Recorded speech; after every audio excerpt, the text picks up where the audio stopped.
नमस्कार दोस्तों, मैं जयपाल सिंह सिसोदिया सुदर्शन सिविल सर्विस अकादमी पर आपका स्वागत करता हूं। तो आज हम बात करेंगे महिला पर्यवेक्षक में। अगर हम सिलेबस की बात करें तो चतुर्थ खंड में जो आपका सेकंड टॉपिक है शाला पूर्व शिक्षा, उसी शाला पूर्व शिक्षा के अंतर्गत आप सेकंड पॉइंट देखेंगे तो आपको देखने को मिलेगा आयु अनुरूप सीखने की श्रेणियां और स्तर। तो आइए हम आज पहले पार्ट को शुरू करते हैं और देखते हैं आयु अनुरूप सीखने की जो श्रेणियां और स्तर होते हैं वो कैसे हैं और किस तरह के प्रश्न आपको देखने को मिलते हैं। चलिए तो शुरुआत करते हैं। देखिएगा, सबसे पहले यहां आपको देखने को मिल रहा है, हेडिंग डली हुई है टॉपिक की, आयु अनुरूप सीखने की श्रेणियां। ठीक है, तो आयु अनुरूप सीखने की श्रेणी में सबसे पहले आपका जो टॉपिक आता है वो है अधिगम। ठीक, अधिगम क्या है? तो देखिए, अधिगम का सामान्य अर्थ है सीखना। जब भी आपके सिलेबस में कहीं भी अधिगम शब्द आए, प्रश्न में कहीं भी अधिगम शब्द आए, तो आपको ध्यान रखना है वहां पे आपको उसका मीनिंग अधिगम से लगाओगे तो आप कंफ्यूज हो सकते हैं। जब भी अधिगम आए तो सोचे कि सीखने की बात हो रही है, कि एक बालक में सीखने की क्या प्रवृत्तियां होती हैं और उसको किस किस प्रकार से सिखाया जा सकता है, किस किस शिक्षा शास्त्री ने क्या क्या परिभाषाएं दी। तो हम देखते हैं परिभाषा: अभ्यास, प्रशिक्षण और अनुभव। ध्यान रखिएगा, बहुत महत्वपूर्ण। अभ्यास यानी कि प्रैक्टिस, प्रशिक्षण जो उसको कक्षा में दिया जाता है, और अनुभव, है ना। इसके आधार पर जो सीखने के द्वारा व्यवहार में स्थायी परिवर्तन, डबल स्टार, स्थायी परिवर्तन ही अधिगम कहलाता है ना। ध्यान रखिएगा, अधिगम क्या है? स्थायी परिवर्तन। ठीक, अभ्यास, प्रशिक्षण एवं अनुभव द्वारा व्यवहार में स्थायी परिवर्तन ही अधिगम है। अस्थायी परिवर्तन को हम अधिगम के अंतर्गत नहीं लेते हैं, ये ध्यान रखिएगा। ठीक है ना। तो एक तो अभ्यास, प्रैक्टिस, प्रशिक्षण, अनुभव। अनुभव से मतलब है, जैसे कि हम देखते हैं एक छोटा बच्चा है ना, दीपक का हम उदाहरण लेते हैं कि जब उसको मना किया जाता है, दीपक बार बार वो दीपक की ओर अग्रसित होता है क्योंकि उसकी जो लो है उसको बड़ी अट्रैक्टिव लगती है, और हम देखते हैं कि वो उस लो को पकड़ने की कोशिश करता है, बार बार रोकते समझाते नहीं, फिर भी जाता है। लेकिन एक दिन जब वो उस लो को छूता है और उसका हाथ जल जाता है तो उसको अनुभव हो जाता है कि भैया अब उसके पास नहीं जाना है। उससे क्या होता है? बर्न, जलन होती है। ये उसका क्या है? अनुभव। उसके अनुभव के आधार पर सीखा है ना। गर्म चाय की प्याली को भी लेकर हम ऐसी बात करते हैं, बचपन में बच्चे उसको पकड़ने को दौड़ते हैं, एक बार उनको अनुभव करवा दिया जाए कि वो बहुत गर्म होता है तो फिर वो उसको स्पर्श नहीं करते हैं। ठीक है, तो स्थायी परिवर्तन, ये ध्यान रखिएगा, मोस्ट इंपोर्टेंट है। आगे बढ़ते हैं। अधिगम का सामान्य अर्थ क्या है? सीखना। ध्यान रखना, लर्निंग ही इसका सामान्य अर्थ है ना। आगे बढ़ते हैं। अधिगम का व्यापक वास्तविक अर्थ है व्यवहार में होने वाला स्थायी परिवर्तन। मैं बार बार बोल रहा हूं, मोस्ट इंपोर्टेंट प्रश्न रहेगा, व्यवहार में होने वाला स्थायी परिवर्तन ही अधिगम है। ठीक, अधिगम निरंतर चलने वाली प्रक्रिया है, सीखते ही हम निरंतर सीखते हैं मरते दम तक। व्यक्ति कहीं भी, कभी भी और किसी से भी सीख सकता है, कहीं भी, कभी भी और किसी से भी सीख सकता है। उदाहरण के तौर पर, है ना, स्कूल में हम सीखते हैं, इंटरनेट से सीखते हैं, माता पिता दादा दादी से कहानियों के माध्यम से सीखते हैं, या उन जो हमें सीख देना चाहते हैं उससे सीखते हैं, हमारे अनुभवों से हम सीखते हैं और हमारे व्यवहार में स्थायी जब परिवर्तन लाते हैं उसी को हम अधिगम कहते हैं। तो कहीं भी, कभी भी और किसी से भी ये सीखा जा सकता है। ठीक, यह लिखा है लर्निंग अंग्रेजी शब्द है जो जर्मन भाषा से लिया गया है ना, सीखना मतलब इंग्लिश बात करें, जो लर्नर से बना है। ठीक, कुछ परिभाषाएं हैं जो सीधी आपको परीक्षा में पूछी जाएगी कि कौन सी परिभाषा किसके द्वारा दी गई है। इन परिभाषाओं पर आपको ध्यान देना चाहिए। जैसे यहां पे देखेंगे हम, आप चाहे तो स्क्रीनशॉट ले लीजिए। ठीक, तो यहां पे देखेंगे हम वुडवर्थ साहब क्या कहते हैं कि सीखना विकास की प्रक्रिया है। सीखना क्या है? विकास की प्रक्रिया। सीधा प्रश्न आएगा, सीखना विकास की प्रक्रिया है, ऐसा किसने बताया? Woodworth, Skinner, crow and crow option में मिलेंगे। तो आपको किस पे जाना है? वुडवर्थ द्वारा कहा गया है। ठीक, इसमें मेन चीज क्या करना है? नवीन ज्ञान तथा नवीन प्रतिक्रियाओं का अर्जन ही अधिगम है।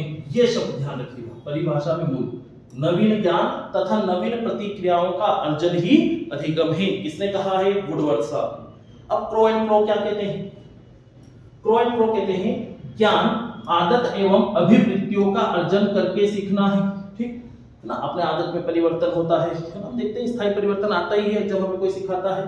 ठीक, अभिवृत्ति मतलब क्या होता है यहाँ पे, है ना, इसको आप बोलेंगे जो आपके अनुभव, है ना, जिसको अनुभव के आधार पर या फिर मोटिवेशन। ठीक है, शब्द यहाँ पे ले सकते हैं आप। तो अभिवृत्तियों का अर्जन करके ही सीखना है। किसने कहा है? क्रो एंड क्रो ने इनकी बहुत लंबी चौड़ी परिभाषा है। अगर इसको देखेंगे, किसी ने कुत्ते को कुत्ते के माध्यम से प्रयोग किया है, किसी ने चिंपांजी को केले के माध्यम से प्रयोग किया है, तो किसी ने बिल्ली को पिंजरे में बंद कर कोई प्रयोग किया है, वो बहुत डिटेल में है। हमारे लिए टू द पॉइंट काम का है, इतनी डिटेल अभी काम की नहीं है, तो हम सीधा टू द पॉइंट बात करेंगे, फालतू बात नहीं करेंगे।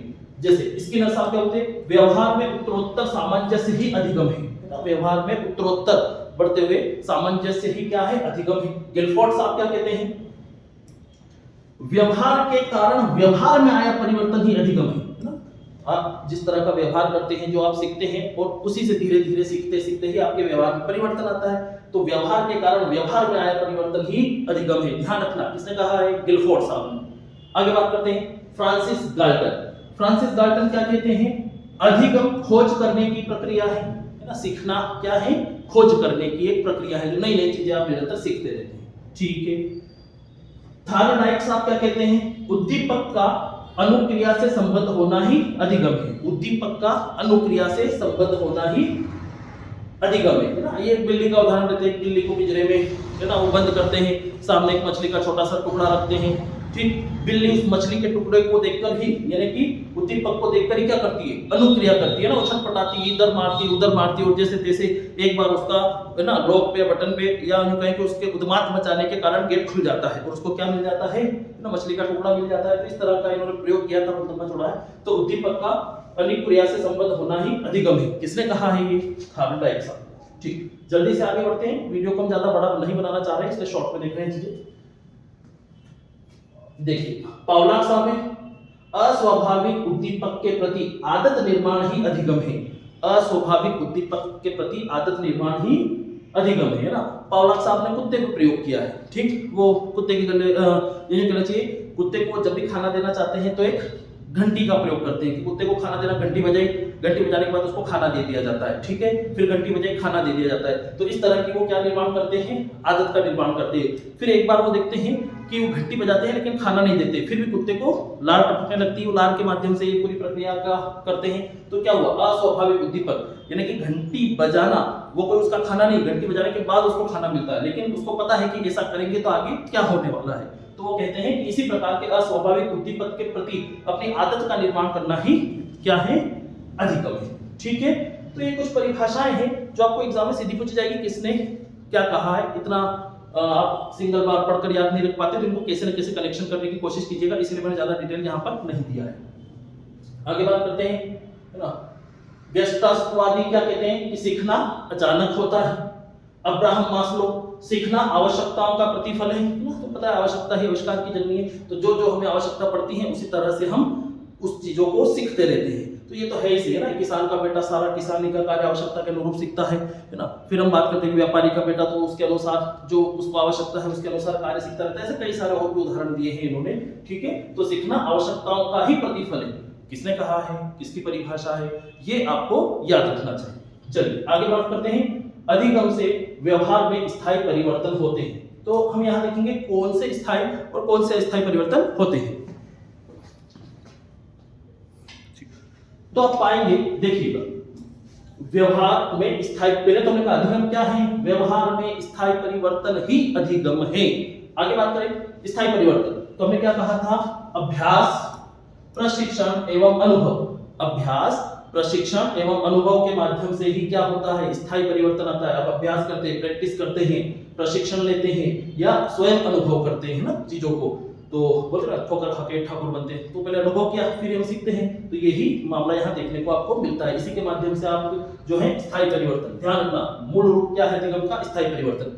अब कुछ अस्थायी परिवर्तन भी होते हैं जिसको हम पूर्ण रूप से अधिगम के अंतर्गत नहीं लेते हैं। जैसे बीमार, ये देखिएगा, जब आप बीमार रहते हैं तो आपके चिड़चिड़ा स्वभाव या और भी हम कहेंगे आपके व्यवहार में परिवर्तन हो जाता है, लेकिन वो कैसा परिवर्तन है, अस्थायी परिवर्तन है, स्थायी परिवर्तन नहीं है, वो अधिगम नहीं है। बीमारी के कारण अस्थायी परिवर्तन आया है, थकान के कारण भी परिवर्तन आता है, संवेग, ठीक, मादक पदार्थ का सेवन ना, इसका तो क्या है कि ना आपका मूल व्यवहार जो स्थायी व्यवहार है पूर्ण रूप से बदल जाता है मादक पदार्थों के सेवन के बाद, शराब वगैरह जो भी आता है, ठीक है। परिपक्वता, तो आप देखेंगे स्थायी परिवर्तन के अंतर्गत आते हैं अभ्यास, प्रशिक्षण, अनुभव, ये स्टार है ना। स्थायी परिवर्तन के अंतर्गत अभ्यास, प्रशिक्षण, अनुभव। अस्थायी परिवर्तन जो कि आपका अधिगम में नहीं आता है ना, बीमार, थकना, संवेग, मादा है ना, किसी ने छेड़ दिया है तो आप कुछ बोल रहे हो, तो ये आपका स्थायी नेचर नहीं है। ठीक है, चलिए आगे बात करते हैं, देखेंगे कि अधिगम की क्या क्या विशेषताएं होती हैं। तो अधिगम की विशेषताएं, यहां से प्रश्न बनेगा निम्नलिखित में से कौन सी विशेषता अधिगम की नहीं है। ज्यादातर तो ये देखने को मिलेगा आपको अस्थायी परिवर्तन। ठीक, फिर भी हम देख लेते हैं, पुराने पेपर जरूर लगाइएगा। ठीक, बढ़ते हैं आगे। अधिगम की विशेषता, अधिगम अनुभवों का परिणाम है। बिल्कुल ठीक है ना, हमारे अनुभव से ही हम सीखने वाली बातें करते हैं, तो अधिगम अनुभवों का परिणाम है। आगे बात करें, अधिगम का मतलब होता है खोज करना। बिल्कुल अभी देखा हमने परिभाषा में भी। अधिगम प्रक्रिया एवं परिणाम होता है। ठीक है, ये प्रक्रिया है, इससे में परिणाम भी प्राप्त होता है। अधिगम व्यक्त्यात्मक है ना एवं सामाजिक दोनों होता है। ठीक है, हम व्यक्तिगत रूप से भी चीजें सीखते हैं, समाज में रहकर समाज से भी चीजें सीखते हैं, दोनों होता है। अधिगम व्यक्ति के सर्वांगीण विकास में सहायक होता है, ये ध्यान रखना। ये कल मैंने, आप देखेंगे हमारे टेलीग्राम ग्रुप पे डेली क्विज आ रही है ना, आप उसको भी फॉलो करें। तो टेलीग्राम ग्रुप पे आपको देखने को मिला ही था, हमने बात की थी सामाजिक विकास, व्यक्तिगत विकास है ना, कौन सा विकास है। तो हम बात करते हैं कि बच्चों में जो शाला पूर्व शिक्षा को लेकर मैंने प्रश्न पूछा था, तो किसकी बात की जाती है, सर्वांगीण विकास की बात की जाती है। कुछ बच्चों ने ऑप्शन गलत लगाया था कल। ठीक है, अधिगम एक ज्ञानात्मक, बिल्कुल ज्ञान अर्जन करते हैं हम, भाषात्मक, ठीक, और क्रियात्मक प्रक्रिया है। मोस्ट इंपोर्टेंट, अधिगम ज्ञानात्मक, भाषात्मक और क्रियात्मक जो है प्रक्रिया है। ठीक है, ध्यान रखिएगा, ऑप्शन बनेगा। आगे बात करते हैं, अधिगम के अनुच्छेद। ठीक, अधिगम के कितने प्रकार हैं उसकी बात हो रही है, अधिगम के अनुच्छेद। तो हम बात करते हैं, यहां देखिएगा बीएस ब्लूम बीएस ब्लूम द्वारा इसके 3 अनुच्छेद बताए गए हैं। पहला है ज्ञानात्मक अनुच्छेद या संज्ञानात्मक अनुच्छेद। ठीक, ज्ञानात्मक या संज्ञानात्मक अनुच्छेद। तो देखिए, तीनों अनुच्छेदों को पहले आप एक साथ देखिए, फिर आपको समझ में आएगा, तीनों को एक साथ पढ़ेंगे। तो एक है ज्ञानात्मक, ज्ञान अर्जन के द्वारा, ठीक है, दूसरा है क्रियात्मक और तीसरा है भावनात्मक। ठीक, फिर से देखेंगे, ज्ञानात्मक अनुच्छेद, क्रियात्मक अनुच्छेद, भावनात्मक अनुच्छेद। तो ज्ञानात्मक अनुच्छेद की अगर बात करेंगे तो जहां आपके ब्रेन का यूज हो रहा है ना, जहां आप सोच रहे हैं, चिंतन कर रहे हैं, तो वो कैसा है, ज्ञानात्मक अनुच्छेद। फिर आता है क्रियात्मक अनुच्छेद, 3 टाइप बताए इन्होंने। क्रियात्मक अनुच्छेद का तात्पर्य होता है जिसमें आप अपनी बॉडी की मसल्स का प्रयोग कर रहे हैं, जिसको करने के लिए आपकी मसल्स का प्रयोग हो रहा है, आपकी बॉडी का प्रयोग हो रहा है, वो कहलाएगी क्रियात्मक। ठीक है, फिर बाद में आपको लगा भावनात्मक। तो भावनात्मक क्या होता है, अरे भैया जितने भी रस हैं ना, घृणा, ईर्ष्या, ठीक है, उत्साह, प्रेम, रुचि, अरुचि, ये हमारी भावना से जुड़ा है। तो हमने क्या कहा, हमने कहा कि भैया टाइप कितने होते हैं, तो अधिगम के जो टाइप होते हैं, अनुच्छेद होते हैं, वो ब्लूम ने 3 बताए हैं। ठीक, तो इजीली समझ में आ गया होगा। एक एक को पढ़ते हैं, देखते हैं। देखिएगा, यहां लिखा है ज्ञानात्मक या संज्ञानात्मक अनुच्छेद। तो मोस्ट इंपोर्टेंट तो ये है कि ये कैसा है, हमने कहा ना ब्रेन की बात होती है, मानसिक और बौद्धिक क्रियाएं। ठीक है, इसमें विभिन्न मानसिक एवं बौद्धिक क्रियाओं को सम्मिलित किया जाता है। ध्यान रखिएगा, मानसिक एवं बौद्धिक क्रियाएं किस अनुच्छेद में आती हैं, ज्ञानात्मक। अब उदाहरण क्या है, जैसे कि उदाहरण की अगर हम बात करें तो आपको देखने को मिलेगा, जैसे सोचना, विचार करना, तर्क करना, चिंतन करना, विश्लेषण करना, निष्कर्ष निकालना, सामान्यीकरण करना, नियम बनाना, सब किसका काम हो रहा है, ब्रेन का काम हो रहा है। तो ये सारा कैसा है, ज्ञानात्मक। ठीक है, याद रहेगा, कोई सा भी ऑप्शन में आपको देखने को मिल सकता है। आगे बात करते हैं क्रियात्मक अनुच्छेद। क्रियात्मक अनुच्छेद के अंतर्गत अगर आप देखेंगे तो आपको देखने को मिलेगा इसमें विभिन्न गामक क्रियाएं है ना, क्या मिल रहा है, विभिन्न गामक क्रियाएं और मनोशारीरिक क्रियाएं या व्यवहार शामिल हैं। गामक है ना, जिसमें आपकी बॉडी रिएक्शन करती है, जो कहें कि जिसमें आप रिएक्ट करते हो, जिसमें गति होती है, गामक क्रियाएं। ठीक, तो गामक क्रियाएं या मनोशारीरिक है ना, जिसमें शरीर, ब्रेन अगर कोई इंस्ट्रक्शन दे रहा है तो शरीर उसमें प्रतिक्रिया कर रहा है। तो जब भी आपकी मांसपेशी का प्रयोग होगा किसी भी माध्यम से जिसमें आपका शरीर क्रिया कर रहा है, तो वो क्या कहलाएंगी, क्रियात्मक अनुच्छेद के अंतर्गत आएंगी। बहुत ईजी, जैसे चलना, दौड़ना, नाचना, कूदना, तोड़ना, मरोड़ना, संगीत है ना, गाओगे तो, नृत्य करोगे तो, ठीक, देखना, स्पर्श करना, आंखें हो रही है हमारी, स्पर्श कर रहे हैं, किसी को टच कर रहे हैं तो भी बॉडी की मसल्स काम कर रही है, क्रियाएं काम कर रही हैं। तो ये सारा चलना, दौड़ना, चढ़ना, उतरना, कूदना, खेलना, संगीत, नृत्य, तोड़ना, मरोड़ना, सुनना, देखना, ये सभी किसी के अंतर्गत आते हैं। तो ये सब के सब आपके क्रियात्मक अनुच्छेद के अंतर्गत आते हैं। ठीक है, चलिए जल्दी से देखते हैं तीसरा स्क्रीनशॉट चाहे तो ले लीजिए।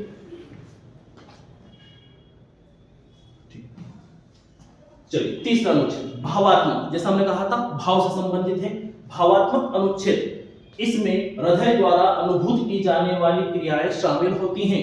इसमें हृदय द्वारा अनुभूत की जाने वाली क्रियाएं है ना, जो हम अनुभव करते हैं। तो रस की बात की थी मैंने इन शॉर्ट में, आपने जैसे कि सुख दुख, ईर्ष्या, घृणा, भय, उत्साह, प्रेम, रुचि, अरुचि, ये सब किसमें सम्मिलित है भैया? ये सब भावनात्मक अनुच्छेद में सम्मिलित है। तो आपसे पूछा जाएगी हृदय द्वारा अनुभूत की जाने वाली क्रियाएं भावनात्मक, ठीक है। कामक क्रियाएं या शरीर द्वारा है ना मांसपेशी का प्रयोग या क्रियाएं तो क्रियात्मक के अंतर्गत आएगी। फिर हमने देखा था जो केवल ज्ञानात्मक क्रियाएं जिसमें बुद्धि का प्रयोग हो रहा है, ठीक है, केवल सोच रहे हैं हम, समझ रहे हैं, वो सारी चीजें देखने को मिलती है। एक पॉइंट और है इसमें, इस अनुच्छेद का उद्देश्य बालक में सामाजिक व संवेगात्मक विकास को विकसित करना है ना। बच्चा सामाजिक हो, उसमें भावनाएं विकसित हो, है ना, किसी के प्रति, बड़ों के प्रति सम्मान करना, समाज में रहना है तो कैसे रहना पड़ेगा, वो सारी व्यवस्था, मतलब एक सामाजिक भावनात्मक विकास करना और संवेगात्मक, है ना, उसमें जो संवेग उतार चढ़ाव आता है, भाव को कंट्रोल करना, ये सब कुछ चीजें आपको देखने को कहाँ मिलती हैं? भावनात्मक अनुच्छेद में। चलिए जल्दी से आगे बढ़ते हैं।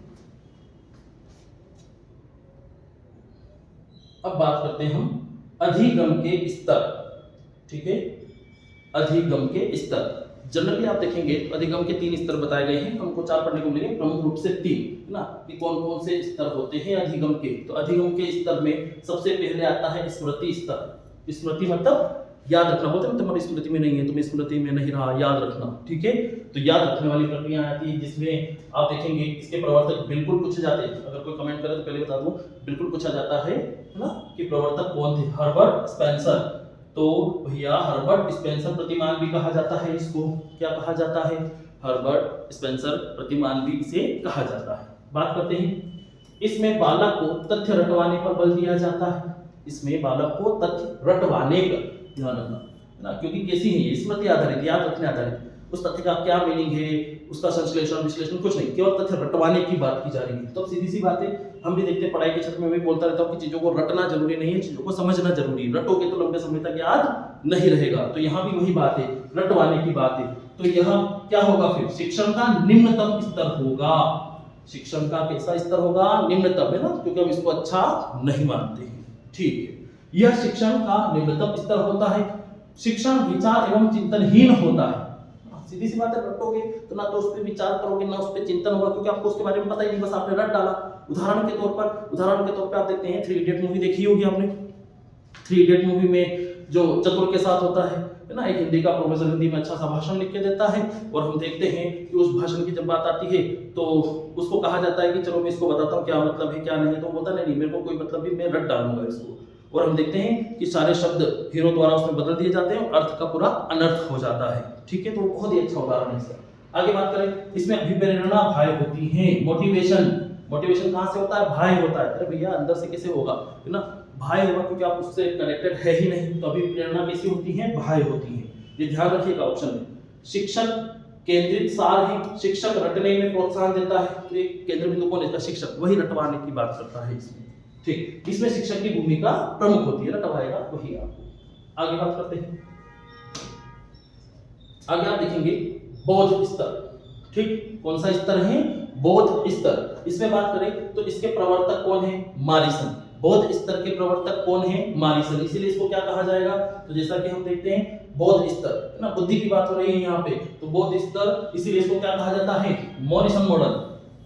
क्या कहा जाता है? मॉरिसन मॉडल कहा जाता है, ठीक। यह शिक्षण का मध्यम स्तर है। सेकंड मैंने बताया था 3 है, फर्स्ट निम्नतम हो गया, ये मध्यम हो गया, ठीक है। इसमें क्या हो रहा है? यह स्मृति स्तर से उच्च एवं चिंतन स्तर से निम्न होता है, यानी कि स्मृति से ऊपर, चिंतन जो इसका अगला टारगेट है उसके नीचे। बच्चे की समझ को तथ्यों के बीच संबंध की समझ होती है। अच्छा, ये ऐसे है कि बच्चे की जो समझ होती है और तथ्य के बीच की जो समझ होती है, केवल वही बताया जाता है ना। जैसे मान लेते हैं कि बच्चे को, है ना, स्पेन के बारे में बताया जा रहा है, तो केवल स्पेन के बारे में ही जानकारी जीगी, इसके बारे में ही तथ्यात्मक जानकारी होगी। वो अब इसका चिंतन मनन विश्लेषण, है ना, ऐसा है तो क्यों है और क्या हो सकता है, ये सब नहीं करेगा, केवल तथ्य की जानकारी दी जाएगी, है ना। एक एलिमेंट के बारे में जो भी तथ्यात्मक जानकारी दी जाएगी, तो बच्चे की समझ और तथ्यों के बीच का संबंध की समझ होती है केवल ये ध्यान रखिएगा, है ना। शिक्षक छात्रों में समझ विकसित करता है, किंतु तार्किक चिंतन का अभाव होता है। वो तर्क अभी भी नहीं कर पा रहे, केवल समझ विकसित कर रहे हैं किसी एलिमेंट के बारे में कि ये चीज क्या है, अभी तर्क नहीं कर पा रहे, ऐसा क्यों है ना, ऐसा और भी इसका कोई सब्स्टिट्यूट हो सकता है, क्या होगा तो ऐसे होगा, ये बातें नहीं हो रही, चिंतन मनन नहीं हो रहा है उस पर।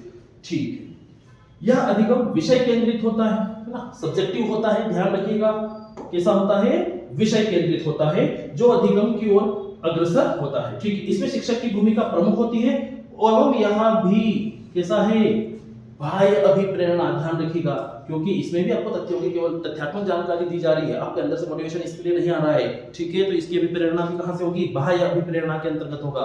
ठीक है, चलिए तीसरा स्तर देखते हैं।